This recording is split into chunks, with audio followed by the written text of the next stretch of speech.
పరిశుద్ధుడును పాపులకు విమోచకుడుగాను రక్షకుడుగాను ఏ ఒక్కరు నశించిపోకుండా అందరూ రక్షించబడి నిత్య జీవం పొందుటకు ఈ లోకానికి ఆయన రక్షకుడిగా యేసుగా ఈ లోకానికి వచ్చి సర్వమానవాళి యొక్క పాపదోషముల నుంచి క్రయధనముగా బలిగా అర్పణగా అర్పించుకొని ఈ దినాన మరి అందరకు రక్షణకు కారుకుడైనటువంటి యేసుక్రీస్తు వారి యొక్క పరిశుద్ధమైనటువంటి నామములో తిరిగి ఉదయకాలమందు కృపావాక్య ధ్యానములలోకి నడిపించబడినటువంటి మనకు నడిపించినటువంటి దేవునికి స్తుతులు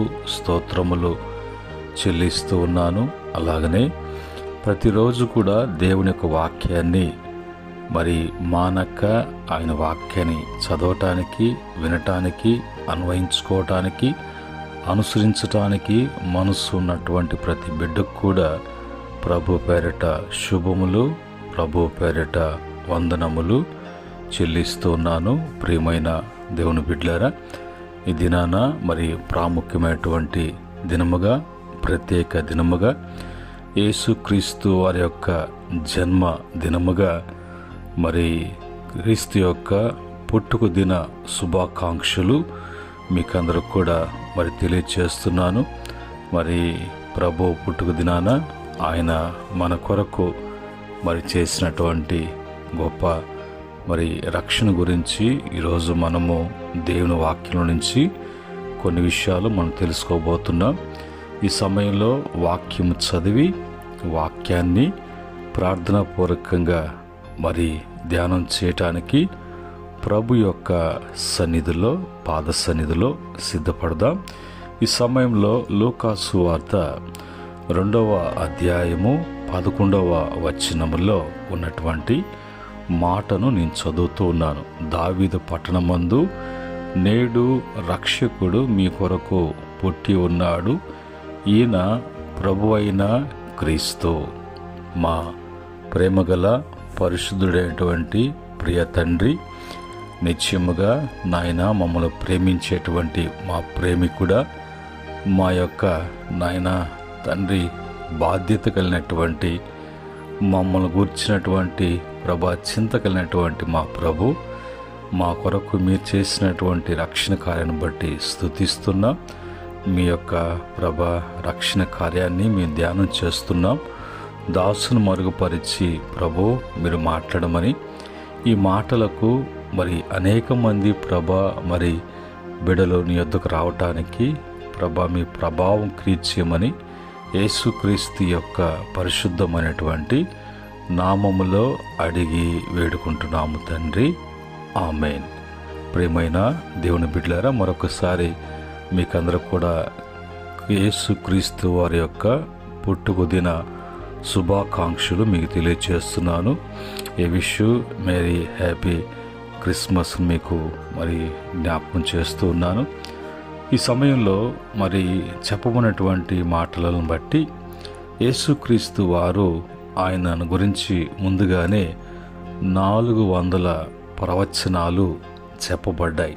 ఆయన ఈ లోకానికి దేవుడై ఉండి దేవుడి యొక్క స్థానాన్ని విడిచి మానవునిగా ఈ లోకానికి వస్తారని, ఆయన మరి యొక్క కన్యక గర్భాన పుడతారని, ఆయన స్త్రీ పురుషుల యొక్క కలయికల కాకుండా ఆయన పరిశుద్ధాత్మ చేత ఈ లోకములో ఆయన పరిశుద్ధుడిగా జన్మిస్తాడని ముందుగానే మరి బైబిల్లో ఉన్నటువంటి పాత నిబంధన గ్రంథాలలో ప్రవచనాల ద్వారా తెలియచేయబడ్డాయి. ఎక్కువ శాతము యెషయా గ్రంథము ద్వారా తెలియచేయబడ్డాయి. ఆయన ఈ లోకానికి మరి రక్షకుడిగా వస్తాడని, పాపములో ఉన్నటువంటి వారిని రక్షించటానికి, మరి నరక పాత్రులు కాకుండా పాతాళ వశము కాకుండా మరి విమోచించబడటానికి, ప్రతి తెగులు శాపము ప్రతి దోషము మరి ప్రతి నాశనం నుంచి ప్రతి రోగం నుంచి విడిపించి ప్రతి ఒక్కరు కూడా పరిశుద్ధపరిచి దేవుని ఎదుట నిలబడటానికి, మరణంలో నుంచి జీవములోకి, మరి ఆ చీకట్లో నుంచి వెలుగులోకి, అసత్యములో నుంచి సత్యములోకి ప్రతి బిడ్డ కూడా ప్రవేశించడానికి కారుకుడుగా ఈ లోకానికి మరి ఆయన రక్షకుడిగా మరి జన్మించినట్లుగా ఆయన పేరు ప్రభు అయిన క్రీస్తు, అభిషిక్తుడైనటువంటి దేవుడిగా మనకు వాక్యం ద్వారా తెలియచేయబడుతున్నది. కనుక ఈరోజు మరి ఆయన రక్షణ అనేది కేవలం అది మనకు ఉచితముగా అనుగ్రహించబడినటువంటిది. ఈ రక్షణ కొరకు ఖర్చు పెట్టడం కానీ, ఈ రక్షణ కొరకు ఏదేదో మొక్కులు చేయటం కానీ, ఈ రక్షణ ఆధారంగా చేసుకొని ఏదో సాంగ్యాలు మరి సాంప్రదాయాలు అనేవి ఏవి కూడా లేవు. పాపం చేత, అపరాధం చేత సచ్చినటువంటి జీవితాలను తండ్రి ప్రేమించి వారిని మరి రక్షించడానికి, విమోచించడానికి, రక్షించడానికి క్రీస్తు యేసు ద్వారా వెలిగించబడటానికి, నిత్య రక్షణకు, నిత్య రాజ్యమునకు, నిత్య స్వాస్యమునకు ఆయన ప్రజలైనటువంటి, ఆయన సొత్తు అయినటువంటి ప్రజలైనటువంటి బిడలుగా ఉండటానికి జరిపించబడినటువంటి కార్యం.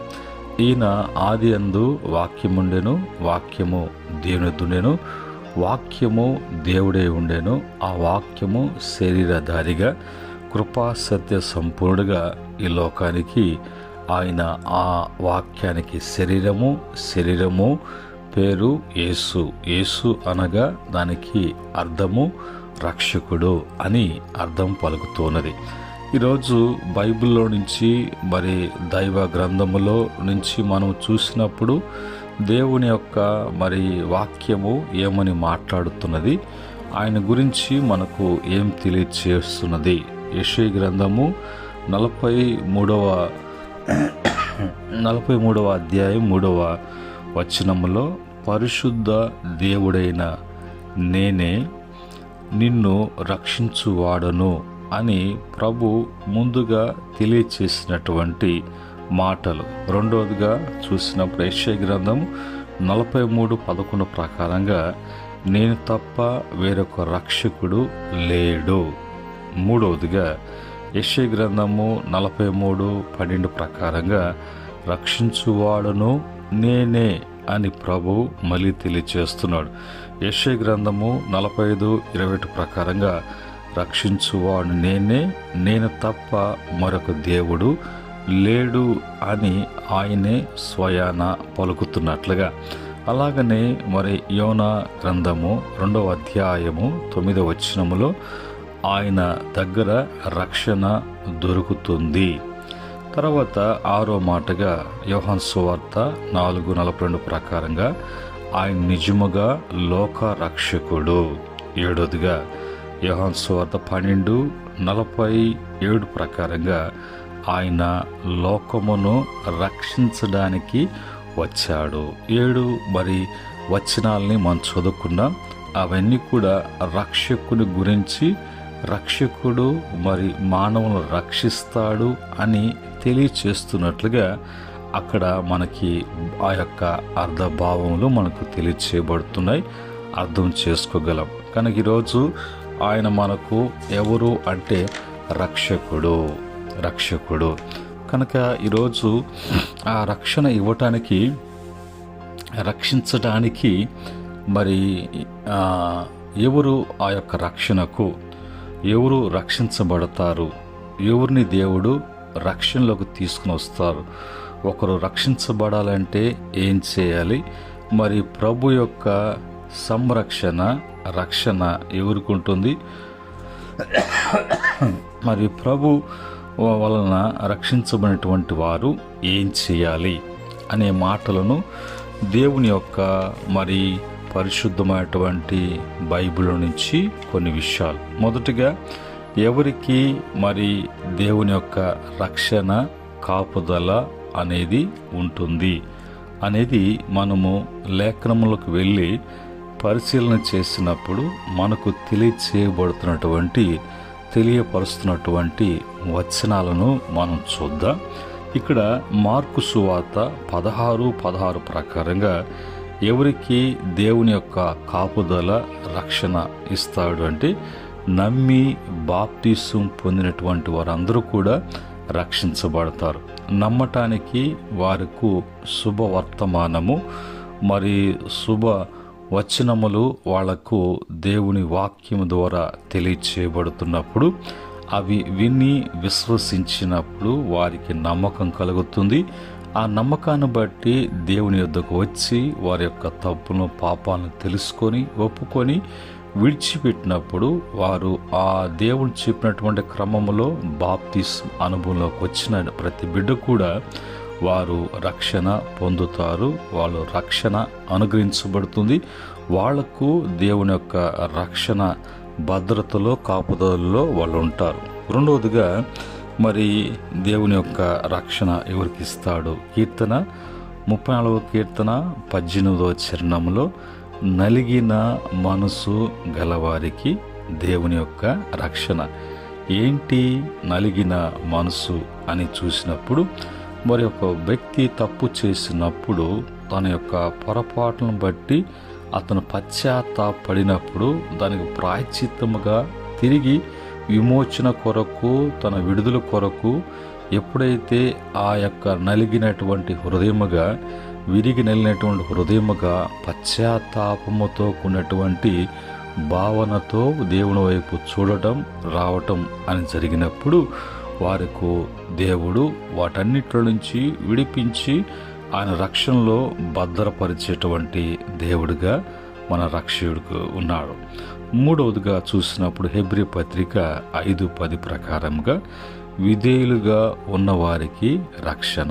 దేవునికి లోబడి, దేవునికి అన్ని విషయాల్లో లోబడి ఆ లోబడేటువంటి తత్వంలో అనుసరించటం, లోబడి అనుసరించాలి. అలాంటి వారికి దేవుని యొక్క రక్షణ అనేది కలుగుతుంది. అలాగనే కీర్తన 85వ కీర్తన 9వ చరణంలో ఆయనకు భయపడే వారికి దేవుని యొక్క కాపుదల రక్షణ. అలాగనే కీర్తన 149వ కీర్తన 4వ చరణంలో దీనులకు రక్షణతో అలంకరిస్తాడు. దీనులు రక్షణతో అలంకరించబడతారు. దీనులు ప్రభు దగ్గర తగ్గించుకునేటువంటి వారు. దీనులు ఎప్పుడు కూడా ఎలాంటి జగడాలకు కానీ, ఎలాంటి వివాదాలకు కానీ, ఎలాంటి భేద అభిప్రాయాలతో ఉన్నటువంటి ప్రవర్తన కానీ కాకుండా తమను తామును దేవుని ఎదుటే తగ్గించుకొని మనుషులు అందరి దగ్గర తగ్గించుకొని ఒక మరి నెమ్మదితో కూడినటువంటి నిదానంతో కూడినటువంటి మాట, చూపు, తలంపు, నడక అన్నిట్లో కూడా ఒక ప్రత్యేకించబడినటువంటి అనుభవంలో ఉన్నటువంటి వారు ఈ దీనులకు దేవుని యొక్క రక్షణ. ఈరోజు ఎవరికి దేవుని యొక్క కాపుదల లేక రక్షణ అంటే మనము 5 మాటలు చూసాం. అలాగనే మరి ఆయన ఎవరికి సంరక్షకుడిగా ఉంటాడు అని చూసినప్పుడు మరి కీర్తన 22వ కీర్తన 24వ చరణంలో మొదటిగా ప్రభునందు నమ్మికుంచేటువంటి వారందరూ కూడా దేవుని యొక్క ప్రతి విషయంలో కూడా ఇది నా జీవితంలో దేవుడు చేస్తారు, దేవుని వలనే నాకు సహాయము, దేవుని యొక్క మరి భద్రత నాకు కలిగి ఉంటుంది, నాకు ఎలాంటి ఇబ్బందులు లేకుండా నన్ను కాచి కాపాడేటువంటి వాడు ఆయనే అనేటువంటి నమ్మకము ఎవరిలో అయితే ఉంటుందో, ఈ హృదయము అలాగా నమ్మికి ఉంచి ఉంటుందో వాళ్ళందరూ కూడా ప్రభు యొక్క సంరక్షణలో దేవుడు అలాంటి వారికి రక్షణ ఇవ్వటానికి ఆయన ఇష్టపడుతూ ఉన్నారు. అలాగనే 34వ కీర్తన 6వ చరణం ప్రకారంగా ఆయనకు మొరపెట్టేటువంటి వారికి, ఆయనకు ప్రార్థన చేసేటువంటి వారికి, ఆయనతో మాట్లాడేటువంటి వారికి, ఆయనకు సమస్తము కూడా తెలియచేసేటువంటి వారికి, ఆయన కాకుండా వేరొక వాటిని ఆశ్రయించకుండా ఆయనే సమస్తము కూడా జరిగించువారై ఉన్నారు అని దేవుని బట్టి ఎవరు ప్రార్థన చేస్తారో మొరపెడతారో అలాంటి వారందరికీ కూడా దేవుని యొక్క సంరక్షణ రక్షణ. మూడవదిగా కీర్తన 34వ కీర్తన 7వ చరణం ప్రకారంగా భయభక్తులుగా ఉన్నటువంటి వారికి దేవుడంటే ఒక భయము. భక్తి అంటే అర్థం ఏంటంటే లోబడటము, విధేయత చూపించటము, చెప్పినట్లుగా నడుచుకోవటము అనేది భయభక్తులు. కనుక ఆ భక్తి జీవితంలో ఉన్నటువంటి వారు, ఆ భయభక్తులు ఉన్నటువంటి వారు ఎన్నడూ కూడా తిరిగి మరి పాపము చేయటానికి, లోకాన్ని చూడటానికి, లోక ఆకర్షణ చేత ఆకర్షించబడటానికి, లోకాన్ని తెచ్చి తన హృదయంలో ఉంచుకోవటానికి, తనే లోకంలో పోయి ఉండటానికి ఎవరు కూడా తెగించరు. ఆయన యొక్క భక్తులు, ఆయనందు భయభక్తులు కలిగినటువంటి వారు. అలాంటి వారికి దేవుని యొక్క సంరక్షణ రక్షణ ఎప్పుడు కూడా ఉంటుంది. నాలుగవదిగా కీర్తన 34వ కీర్తన 17వ చరణంలో నీతిమంతులుగా ఉన్న వారికి దేవుని రక్షణ. నీతిమంతులు, నిజాయితీ పరులు ఎప్పుడు కూడా వీళ్ళు మంచివారుగా ఉంటారు, కానీ మంచిగా జీవించాలని వాళ్ళు ఇష్టపడతారు. కానీ వారు ఎప్పుడు కూడా మలినము కావటానికి, అపవిత్రపరచుకోవటానికి, మనస్సాక్షిని చంపుకొని మనస్సాక్షి అతన్ని గద్దిస్తున్నా కూడా వాతవేయబడినటువంటి మనస్సాక్షి కలిగి చేసిన తప్పుని అతని దృష్టిలో అది న్యాయముగా, ఇతరులకు అది అన్యాయముగా, అతను ఏది చేసినా కూడా కరెక్టు అన్నట్టుగా, అది ఇతరులు చేసినప్పుడు అది తప్పు అన్నట్లుగా తను తాను సమర్థించుకొని తన యొక్క పాపదోషంలో కప్పుకొని బయటికి మరి గుడ్డ పేలికి లాంటి నీతిని, లోకనీతిని ధరించుకున్నటువంటి వారికి దేవుని రక్షణ ఉండదు. కానీ దేవుని కొరకు సమస్తాన్ని కూడా విసర్జించటానికి, ద్వేషించటానికి, ప్రతి అపవిత్రతను మరి వాటిని ద్వేషించి దూషించటానికి, మరి అలాంటి వాటి విషయంలో ఒకవేళ వాళ్ళకి ఆకలి వేసిన, అవసరం పడిన ఆ అవసరత అనేది వాళ్ళకి తీరకపోయినా పర్వాలేదు, కానీ ఆ ఆకలిని బట్టి వాళ్ళ కడుపు నిండకపోయినా పర్లేదు, కానీ వాళ్ళ యొక్క ముఖ్యమైనటువంటి ఎంతో కుటుంబానికి సంబంధించి, బిడ్డలకు సంబంధించి, జీవితానికి సంబంధించి ఏ కష్టం వచ్చినా ఆ కష్టాన్నిలో సంతోషించడానికి, ఆ కష్టంలో కూడా దేవుని వైపు చూడటానికి, దేవుని సహాయం అందితేనే అన్నట్టుగా ఉన్నటువంటి ఈ మంచివారు, నిజాయితీపరులు, నీతిమంతులు, ఇలాంటి వారికి దేవుని యొక్క సంరక్షణ రక్షణ ఎల్లవేళలా వాళ్లకు కలిగినటువంటి వారుగా ఉంటారు. ఐదవదిగా యథార్థంగా ప్రవర్తించు వారికి సామెతల గ్రంథము 28:18 ఈ యథార్థవంతులు ముక్కుసూటి మనుషులు, వీరు దేనికి కూడా మాట వరుసకు కూడా మాటని కలపటానికి, లోకము అపవిత్రమైనటువంటి మాటలతో మాటలు కలపటానికి, అపవిత్రమైనటువంటి లోక సంబంధమైనటువంటి, శరీర సంబంధమైనటువంటి, భూ సంబంధమైన మనుషులతో, అది బంధువర్గంగా పరిచయమైన, స్నేహభావముతో ఉన్నటువంటిదైనా వాటిని దేనికి కూడా మాట కలపటానికి, స్నేహం కలపటానికి, బంధం కలపటానికి, అది సరదాగా ఆ కుశలంగా ఉండటానికి ఏ మాత్రం కూడా మరి ఒప్పుకోకుండా ఆ యొక్క పాపాలు చేయటానికి, అలాంటి మనుషులతో కలిసి మరి జీవనం సాగించటానికి, తన ప్రయాణాన్ని మరి కొనసాగించడానికి ఇష్టపడకుండా ప్రతి విషయంలో కూడా వారు ముక్కుచూటిగా మాట్లాడడం, వారిని వాళ్ళు పాడు చేసుకోవటం, ఇతరులను సంతోషపెట్టడానికి వాళ్ళు వారి యొక్క మరి మనోభావాలు దెబ్బతినకుండా వారిని మెప్పించేటువంటి మనస్తత్వం కాదు ఈ యొక్క యథార్థవంతులు. ఇలాంటి వారిని దేవుడు మరి విడిచిపెడతాడా? ఇలాంటి వారిని దేవుడు మరి వారిని చూసి చూడకుండా మరి ఉంటారా అంటే లేదు. తప్పక అలాంటి వారికి దేవుడు కంచె వేసి కాపుదల ఉంచి ఆయన యొక్క సంరక్షణలో క్షేమము, ఆయన యొక్క రక్షణలో ఎదుగుదల, ఆయన యొక్క రక్షణలో మరి అభివృద్ధి, ఆయన రక్షణలో క్షేమము ఉండటానికి ఆ యొక్క రక్షణలో దాగి ఉన్నటువంటి ప్రతిదీ కూడా వాళ్ళు అనుభవించడానికి ప్రభు సహాయం చేసేటువంటి వారుగా ఉన్నారు. అయితే ఈరోజు మన జీవితాలలో ఆలోచించవలసినటువంటి విషయం ఏంటంటే, మనము ఆ క్రమంలో రక్షించబడ్డాం కదా, అలాంటి రక్షణ దేవుని వలన మనకు లభించింది కదా. అయితే మన రక్షించబడినటువంటి వారైనటువంటి మనము ఏమి చేయాలి? రక్షణ పొందినటువంటి వారము, రక్షణలో ఉన్నటువంటి మనము ఏమి చేయాలి, ఎలాగా ప్రవర్తించాలి అని చూసినప్పుడు లూకాసు సువార్త 1వ అధ్యాయము 76వ వచనములో పరిశుద్ధముగాను నీతిగాను ఆయనను సేవించేటువంటి వారుగా ఉండాలి.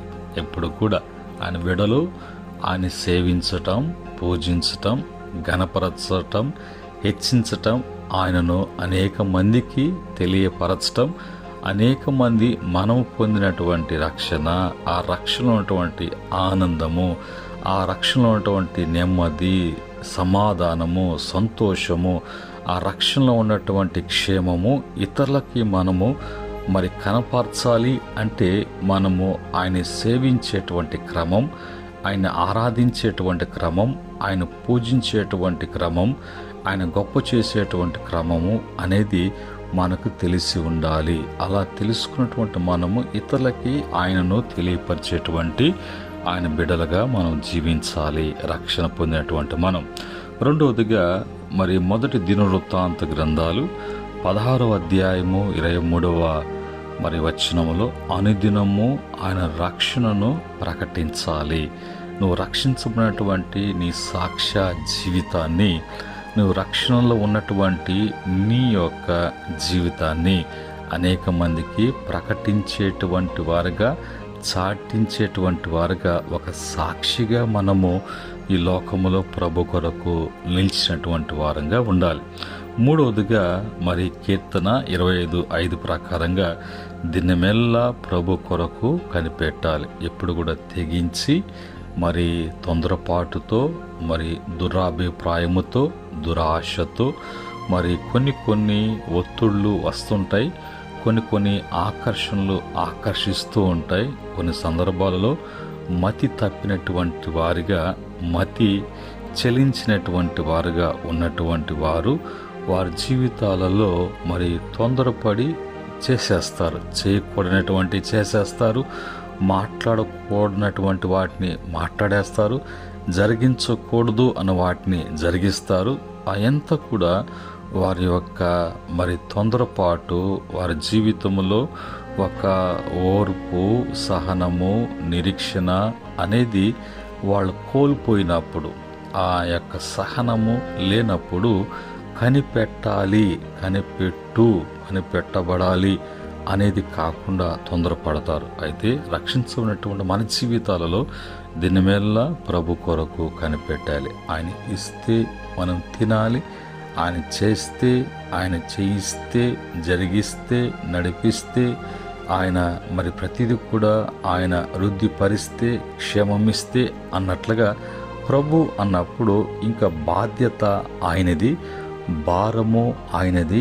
నిన్ను నీవుగా, నీ కుటుంబంగా ఆయనకు అప్పగించున్నప్పుడు ప్రతిదీ కూడా ఆయన మరి బాధ్యతగా అన్ని జరిగించి నీ జీవితాలలో ఆయన మేలు చేసేటువంటి దేవుడిగా ఉన్నారు.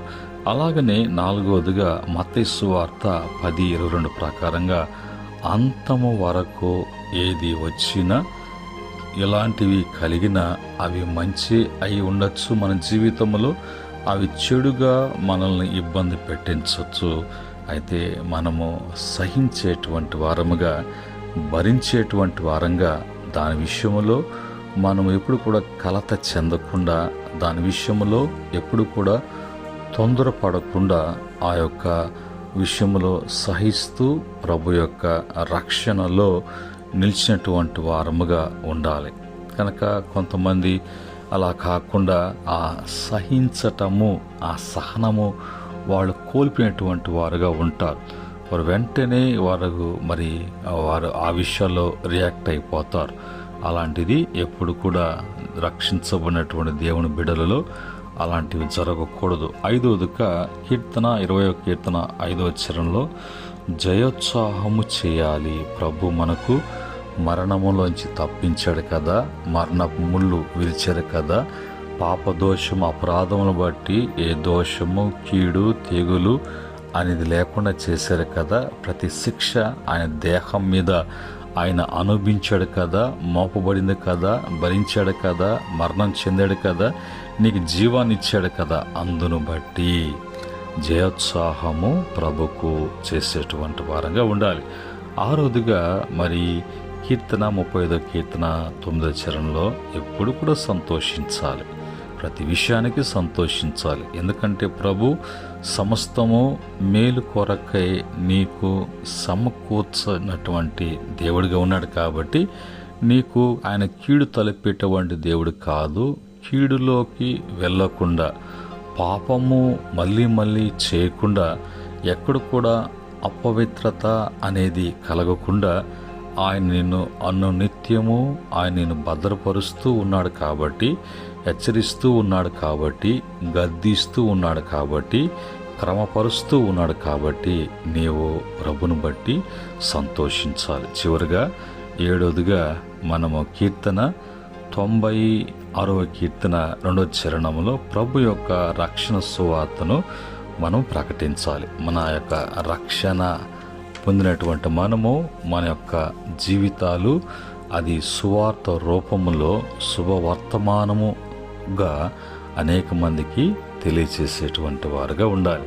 కనుక ఈరోజు ప్రియమైన దేవుని బిడ్డలారా, సహోదరి సహోదరులారా, ఈరోజు మన కొరకు మరి దేవుడై ఉండి మానవుడిగా మానవ అవతారములో మన జీవితాలలో రక్షణ ఇవ్వటానికి, మన పాపాలకు ప్రాయశ్చిత్తము చేయటానికి, మన యొక్క శిక్ష ఆయన అనుభవించటానికి, మన మరణము ఆయన పొందటానికి, మన బలహీనతలు ఆయన వహించటానికి ప్రతిదీ తీసివేసి ఒకవేళ అనుభవించాల్సి వస్తే నీవు నేను కాకుండా ఆయన తన దేహం మీద అవన్నీ కూడా అనుభవించి మనందరూ కూడా విమోచించినటువంటి, విడుదల కలిగించినటువంటి ఆయన లోకములో నుంచి ప్రత్యేకించి లోక రక్షకుడిగా మనకిచ్చినటువంటి ఈ రక్షణ భాగ్యాన్ని ఎప్పుడు కూడా నిర్లక్ష్యము చేయకుండా, నిర్లక్ష్య భావంతో ప్రవర్తించకుండా, జీవించకుండా ప్రభువుని ఎల్లవేళలా ఆ అభిషేక్తుని మనం మహింపరిచేటువంటి వారంగా ఉండాలి. కనుక ఈ మాటను మనకు దేవదూత ఏ విధంగా ఆ దినాలలో గొల్లలకు తెలియచేసినట్లుగా ఈ దినము మనమంతా కూడా దేవుని బిడ్డలుగా కావటానికి, దేవుని బిడ్డలుగా మనము ఆ రక్షణలో మనము మరి స్థిరులుగాను, ఆ రక్షణలో ఉన్నటువంటి భద్రతలోను, అందులో ఉన్నటువంటి ప్రతి మేలు కూడా మనం అనుభవించేటువంటి వారంగా, అలాంటి అనుభవములో ప్రభు బిడ్డలుగా ఈ లోకంలో తేజరిల్లటానికి ప్రభు యొక్క గొప్ప రక్షణ కార్యం ప్రతి బిడ్డకు, కుటుంబానికి కలుగునుగాక. ఆమెన్. పరిశుద్ధుడైనటువంటి మా ప్రభు రక్షకుడా, లోక పాపములు మోసుకుని పోతున్నటువంటి దేవుని గొర్రె పిల్ల, ఇది నాన్న తండ్రి, మీరు ఈ లోక మరి నీ పుట్టుకను గురించి మేము ధ్యానం చేస్తున్నప్పుడు మీరు ఈ లోకంలో మీ పుట్టుక మానవుల యొక్క రక్షణ కొరకు, విమోచన కొరకు క్రయధనముగా చెల్లించటానికి, బలిగా అర్పణగా అర్పించుకోవటానికి, మళ్ళీ బలిపీఠం కాడ మరి నాయన బలి కాకుండా మీరే అందరి కొరకు బలియాగమైనటువంటి ప్రభుగా మాకు తెలియచేసినటువంటి మంచి మీ మాటలను బట్టి, ప్రభా ఈ యొక్క వర్తమానాన్ని బట్టి ఎంతమంది బిడ్డలు వింటున్నారో, ఎన్ని ప్రాంతాలకు అందించబడుతున్నదో వాళ్ళందరూ కూడా రక్షించబడాలి. ఏ ఒక్కరు నశించిపోకుండా ఈ రక్షణ వాక్యాన్ని, ఈ యొక్క తండ్రి శుభవర్తమానాన్ని బిడ్డలకు తెలియపరచడానికి ప్రతి బిడ్డ కూడా ఏ ఒక్కరు నశించిపోకుండా అందరు రక్షించబడి నిత్య జీవం పొందుటయే పరలోకములో ఉన్నటువంటి మీ తండ్రి చిత్తము అని లేఖనములు తెలియచేసినట్లుగా ప్రతి బిడ్డకు రక్షణ ఇవ్వండి. ఈ దినాన మీ యొక్క పుట్టుక దినాన్ని జ్ఞాపకం చేసుకుంటూ తండ్రి ఈరోజు అనేక ప్రభా మరి ఆరాధనలు జరుగుతుండగా అనేక మంది మిమ్మల్ని ఆరాధిస్తూ ఉండగా ఆరాధికుడా మీరు మహిమ తెచ్చుకోండి, ఘనత తెచ్చుకోండి.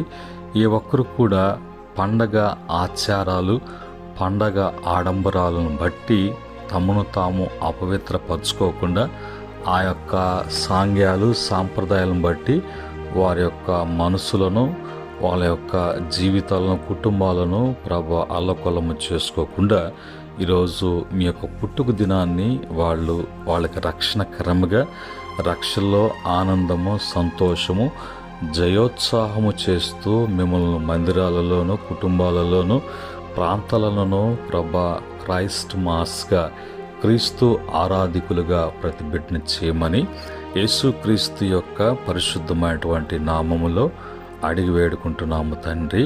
ఆమేన్. పరమందు తండ్రి యొక్క ప్రేమ, మనందరి కొరకు మరి బలియాగమై రక్షణ ఇచ్చినటువంటి యేసుక్రీస్తు యొక్క దివ్యమైన కృప మనమంతా కూడా నశించిపోకుండా మరి అంతం వరకు రక్షణించబడి మనము సంగముగా సిద్ధపడటానికి అలంకరించబడుతున్నటువంటి మనల్ని అలంకరిస్తున్నటువంటి పరిశుద్ధాత్మ యొక్క అన్యున సహవాసము ఈ మాటలు వింటున్న బిడ్డలకును, సకల పరిశుద్ధులకును, ఆయన దాసులకును సదా తోడే ఉండి నడిపించునుగాక. ఆమేన్. దేవుడు మిమ్మలను, మీ కుటుంబాలను అందరిని దీవించి రక్షణలో స్థిరపరచునుగాక. మరొకసారి మరి క్రీస్తు యొక్క పుట్టుక దిన శుభాకాంక్షలు మీకందరూ కూడా తెలియజేస్తున్నాను. May God bless you.